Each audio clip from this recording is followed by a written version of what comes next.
ดองเนาะงานดองนี่ก็เต็มที่เลยจัดเต็มเลยกับงานใส่บาตรเวลามีงานบุญกฐินบุญพระป่าหรือบุญกองเขาคือแล้วก็งานใส่บาตรเนี่ยต้องมีจัดเต็มเลยงามสุดน่ะคือว่างามสุดเลยถือว่ามีแบบว่าสิ่งใดที่มีราคาอยู่ในเฮือนคือว่าอยากเอามาใส่หมดน่ะคืออยากเอามาโชว์นอกจากงัวจากควายนะนอกจากงัวควายเอามาแขวนอะไรมันนักแนวอื่นนี่ใส่หมดถือว่าสวัสดีครับ FC บ่อยอดเมื่อสุขคน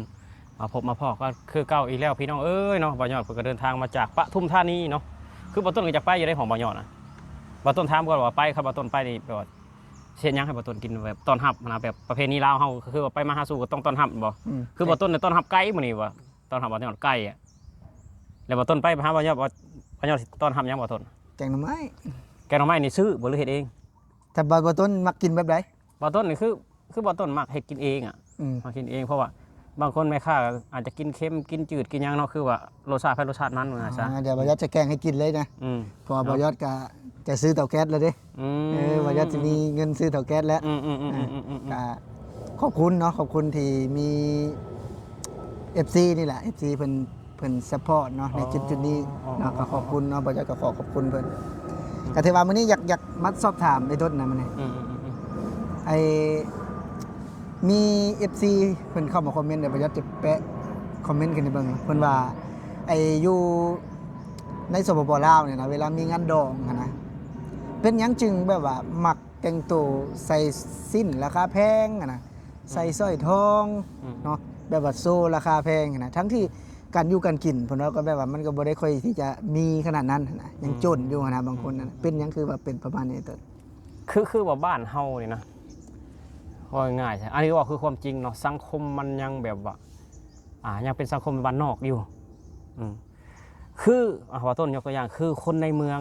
คือคนอยู่นี่ในหมู่บ้านที่บ่ต้นอยู่นี่เนาะคนรวยเขาเจ้าสิมักกินแต่ผักการอยู่กันกินเขาสิแบบว่าระมัดระวังเป็นเด็ดขาด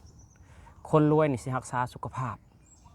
อันนี้ก็คือบ่ต้นบ่ได้บอกว่าคนอยู่ประเทศลาวบ่รวยนะแต่ว่าสังคมมันต่างกันซื้อสังคมบ้านเฮาเนี่ยสังคมมักอวดคนที่ใส่สร้อยทองไปงานแต่งกับบ่ต่างหยังหรอกกับคนที่แบบว่าแขวนกุญแจรถใส่หัวเข็มขัดอันเดียวกันและเป็นหยังเขาคือแขวนกุญแจใส่เข็มขัดลายแท้วัยรุ่นบ้านเฮาสมมุติมี5คนนี่ก็ถอดเสื้อกับกุญแจแขวนเอวคือสังคมมักอวดเข้าใจบ่สังคมมักอวดมักโชว์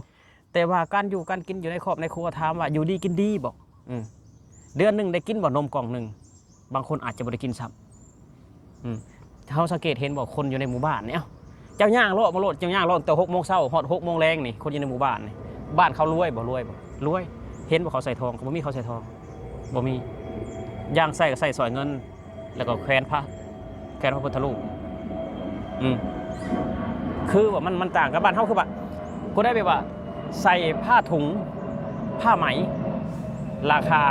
10,000 บาทเนาะแบบว่าทั้งเสื้อทั้งผ้าถุงเป็นชุดหนึ่งราคา10,000 บาทแล้วก็กระเป๋าราคาแบบ5,000-6,000 บาทแล้วก็ใส่ทองก็สีแบบว่าสายตาจับจ้องไปได้บาทนี่โอ้อีนายรวยมาจากอย่างเด้แมนเนาะคือจากสายตาจับจ้องไปได้แบบงานที่ชุเพิ่นมักใส่ไปที่สุดก็คืองานแต่งคืองานแต่งเขาจัดยามมื้อเช้าเนาะจัดยามมื้อเช้าแล้วก็ไปกินอาหารไปกินเลี้ยงกินยังในงานแต่งแล้วก็คนก็มาหลายเด้อบัดนี้เชิญคนมาเพิ่นมักใส่ไปถ้างานประเพณีคืองานวัดเนาะงานวัดก็เวลาเพิ่นใส่บาตรยามมื้อเช้าเพิ่นมักใส่ไปได้คือว่าเต็มที่เลยจัดเต็มที่เลยแหละคือทั้งที่แบบว่าบ้านบ่ต้นเนาะแล้วก็หลายๆบ้านนั่นแหละแต่ว่าแต่ละบ้านมันก็อาจจะคือบ้านบ่ยอดก็อาจจะบ่ได้มีคนรวยหลายหรือบ่ได้มีคนมีเงินหลายนะคือบ้านบ่ต้นนี่คือแบบว่างานดองเนาะงานดองนี่ก็เต็มที่เลยจัดเต็มเลยกับงานใส่บาตรเวลามีงานบุญกฐินบุญพระป่าหรือบุญกองเขาคือแล้วก็งานใส่บาตรนี่ต้องมีจัดเต็มเลยงามสุดน่ะคือว่างามสุดเลยถือว่ามีแบบว่าสิ่งใดที่มีราคาอยู่ในเฮือนคือว่าอยากเอามาใส่หมดน่ะคืออยากเอามาโชว์นอกจากงัวจากควายนะนอกจากงัวควายเอามาแขวนอะไรมันนักแนวอื่นนี่ใส่หมดถือว่าบ่มีแต่งัวแต่ควายที่มาแขวนนะแม่นจัดเต็มอันนี้คือสังคมที่เป็นจริงทุกคนอันนี้คือบ่ต้นบ่ได้เว้าบุรีบ้านเจ้าของนะคือว่านี่เป็นคือมาแลกเปลี่ยนประสบการณ์เนาะแลกเปลี่ยนความ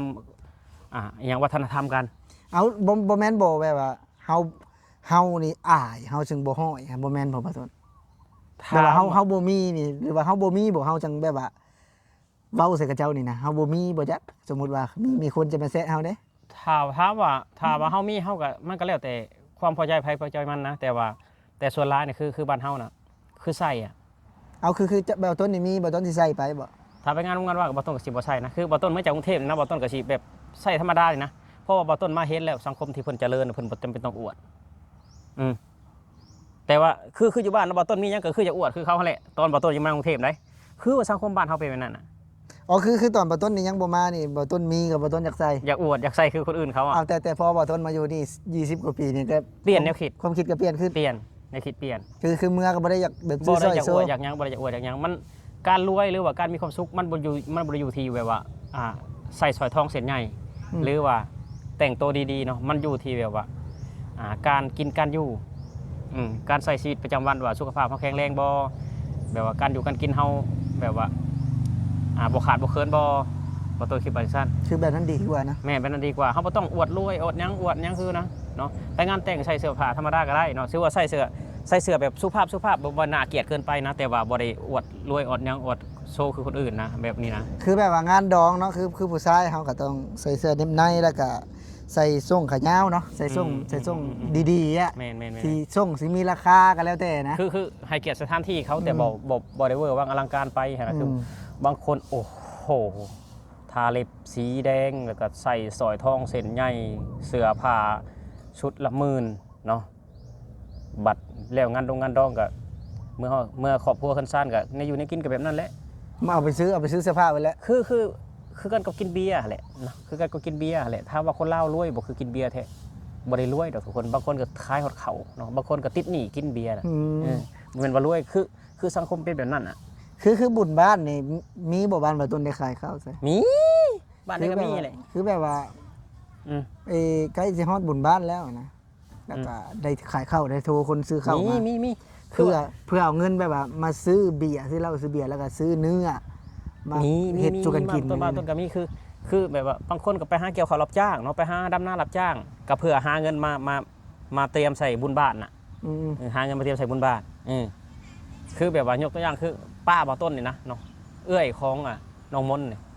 บ่ต้นจ้างเพิ่นสร้างบ้านเนาะคือว่าโอนเงินมาเด้อแบบว่าสิกินบุญบ้านจ้าโอนเงินมาเด้อเงินค่าสร้างนะสิกินบุญบ้านสิซื้อนั่นซื้อนี้มาเลี้ยงหมู่ในบุญบ้านนี่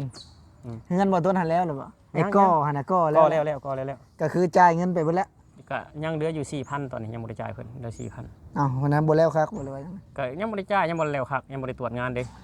ยังบ่แล้วซ้ำเดี๋ยวนี้ มันก็ประมาณ 90%แล้วแหละแต่ว่าบ่ต้องยังบ่ได้จ่ายเงินเขาแบบว่ายังบ่ได้ตรวจงานหั่นก็เลยยัง เอา บ่ มัน ได้ เพิ่ จ่าย น เงิน สิมาตรวจซะ ก็บ่ต้องเล่มบ่ตรวจ อ้าว ปีหน้าพุ่นเลย โอ้ก็พอเห็นใจเพิ่นแหน่บ่ต้นก็ บ่ได้เห็นใจเลยเนาะตรวจงานแล้วเขาเลยยังจ่ายเงินกัน อืม คือแบบว่าโอนเงินมาเด้อสิกินบุญบ้านนะแบบว่าคือเตรียมเงินไว้หากินหรือว่างานงานแต่งนี่คือว่าคือมีคนหนึ่งเนาะคือประกาศขายที่เนาะคือต้นติดตามแบบว่าเพจขายที่อยู่บ้านเฮานะว่าต้นทักไปถามเนาะว่าต้นอยากได้ที่อยากซื้อที่นะเพิ่นว่าอยากขายอยากได้รถคันนึงว่ะอยากได้รถคันนึงพอให้เมียขี่ไปงานแต่ง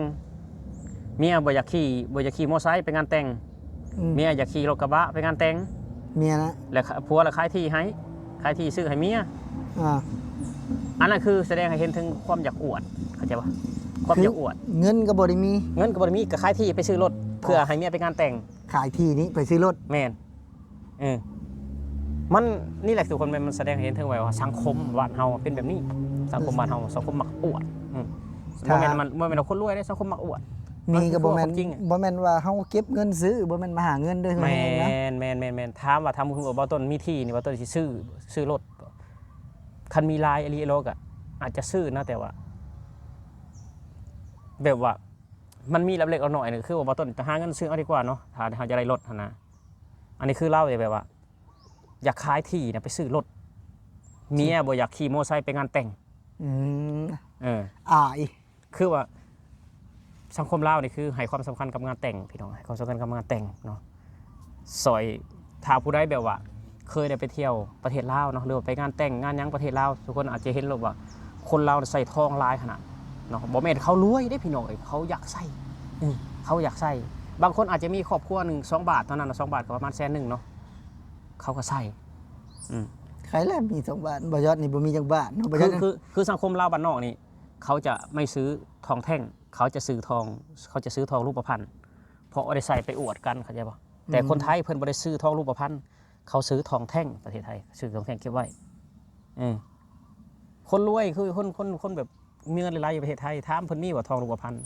มีก็บ่หลาย แต่เพิ่นซื้อทองแท่งเพิ่นเก็บไว้ทองที่มันจะเป็นราคานะ แม่นทองที่แบบว่ามันสิขึ้นราคาเรื่อยๆมันบ่ได้ขาดทุนน่ะคือบ้านเฮาอาจจะไม่ทองแท่งเนี่ยบ่มีเลยนะถ้าซื้อทองรูปพรรณอย่างเดียวทองที่แบบว่าเพิ่นเฮ็ดเป็นลายเป็นอย่างนั้นมาแล้วเนาะ แม่น ทองที่แบบว่าเป็น ทองแบบใส่ได้อวดกันเข้าใจบ่ อืม ให้คนอื่นเห็นน่ะบางคนก็ใส่เนาะก็กระดุมเสือก็บ่ใส่ได้ เฮ็ดเลย ให้เขาเจ้าเห็นทองอ่ะ เออ มีได้ อื มี ก็คือคลิปนี้นะบ่ต้นก็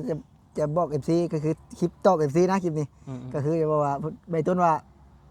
เพิ่นใส่ไปอวด กันแน่นอน ใส่ไปโชว์ อืม และบ่แม่นแค่ซื้อทองเดียวนะคือบ่ต้นว่านะ อืม ยอมที่จะเจ้าขายที่ขายทาง แม่เขาคิดกระทั่งเพื่อจะแบบว่าไปให้แบบว่ามีหน้ามีตาใน รถไปได้รถหรูนี่บ่รถหรู รถรู้กับว่า รถกระบะโรบิโก้นี่ ม คือว่าโอ้ยมีหน้ามีตาเด้อยากใส่แบบเสื้อผ้างามอยากใส่ทองไปงานแต่งเด้เผื่อมีหน้ามีตาคนอื่น แม่นยังอันหน้าตาบ่ต้นถามในใจแม่นยังอันคือหน้าตาน่ะหน้าตามันคืออีหยัง เฮานี่บ่แม่นบ่หน้าตาเฮานี่ ถ้าหน้าตาน่ะก็ต้นคิดว่าถ้าทำความดีในหมู่บ้านเนาะทำความดีในหมู่บ้านอนามัยหมู่บ้านซะพาแบบว่า คนในหมู่บ้านสร้างอันนั้นอันนี้ซะบ่ต้นว่าคือหน้าตาเนาะแต่ว่าการใส่ทองแบบว่าไปงานแต่งนี่มันคือหน้าตานี่บ่ต้นว่าบ่แม่นเป็นนั่นล่ะบ่แม่นเป็นนั่นล่ะคนที่บ่ใส่ก็อย่าคิดว่าเขาบ่มีเนาะคนที่บ่ใส่เขาบ่เขาอาจจะมีหลายกว่าเจ้าก็มีเนาะแต่ว่าเขาบ่ได้อยากโชว์อยากหยังแบบนั้น คือคนไทยสังเห็นเฮาได้เห็นสังคมไทยนี่มันบ่มีเลยเนาะคือเฮาไปตลาดนี่คือบ้านเฮานี่จะเยอะนะ เวลาไปตลาดแล้วเฮาเห็นสร้อยทองสินะสร้อยใส่คอนะแต่อยู่ประเทศไทยนี่เฮาสังเกตว่านี่มันบ่ได้มีนะ บ่มี ถามว่าเพิ่นมีเงินซื้อรถซื้อแรงบ่มีเนาะซื้อรถกับแล้วก็บ่ได้ขายที่อีกเนาะ แม่นๆ ซื้อรถที่แบบว่าผ่อนจ่ายเองอะโดยที่บ่ต้องขายที่ขายทางนะก็คือบ้านเฮานี่ก็ต้องขายที่ก่อนเนาะ แม่นๆ จะซื้อรถนี่ ขาย ซื้อมาเพื่อไปงานดองบ่ แม่นซื้อไปเพื่องานตรงงานแต่งนั่นแหละ คือ ซื้อเพื่องานแต่งโดยเฉพาะ อืมคือแบบว่าซื้อมาเพื่อโชว์เนาะเพื่อโชว์ว่า แม่น ตัวมีระดับพี่น้องตัวมีเงินเนาะ ให้มีหน้ามีตาในสังคม ให้มีหน้ามีตา บ้เฮ ใน แบบ สังคม บ่ว่าแต่พี่น้องเพื่อนพี่น้องโตเลยพี่น้องเอ้ยบ่ว่าแต่คนอื่นนะแบบว่าญาติบ่ต้นคือกันนะแต่แบบว่าเขายังบ่ได้มาเห็นสังคมที่เพิ่นพัฒนาแล้ว เขาก็อาจจะเป็นแบบนั้นเนาะทุกคนบ่ว่าแต่พี่น้องคนอื่นอันนี้คือบ่ต้นบ่ได้เว้าแบบว่าคนอื่นนะบ่ต้นบอกว่าเมารวมแบบว่า พี่น้องบ่ต้นก็ยังเป็นคือกันเนาะทุกคนอันนี้คือความจริงมาเว้าสู่กันฟังเนาะว่าสังคมเขาเป็นแบบนี้ทุกมื้อนี้เนาะเวลาไปงานแต่งงานหยังก็คือใส่ทองเส้นใหญ่เฮ็ดให้ตัวเองแบบมีราศีเฮ็ดให้ตัวเองแบบว่าสายตาอยู่ในงานแต่งจับจ้องตัวเองที่สุดนะทุกคนเนาะ แม่นอ่ะสำหรับคลิปนี้เนาะพี่น้องเนาะบ่าวยอดกับบ่าวต้นก็ขอขอบคุณเนาะ FC ทางฝั่งไทยที่ซัพพอร์ตเนาะบ่ว่าจะเป็นอุปกรณ์ต่างๆเนาะที่แบบว่าเพิ่นเห็นเฮาบ่มีแล้วเพิ่นซื้อให้นะเนาะแล้วก็ช่วยซัพพอร์ตเนาะเรื่องกดไลค์กดแชร์เนาะเบิ่งคลิปเนาะถึงว่าอาจจะบ่ได้เป็นสิ่งของที่มากมายอีหยังแต่ว่าถ้าหากบ่มีคนเบิ่งเนาะก็บ่มีบ่าวยอดกับบ่าวต้นซุมื้อนี้นะ แม่นๆ เนาะก็สำหรับคลิปนี้บ่าวยอดกับบ่าวต้นสิขอลาพี่และน้องไปก่อนพี่น้องสวัสดีครั สวัสดีครับผ บ ม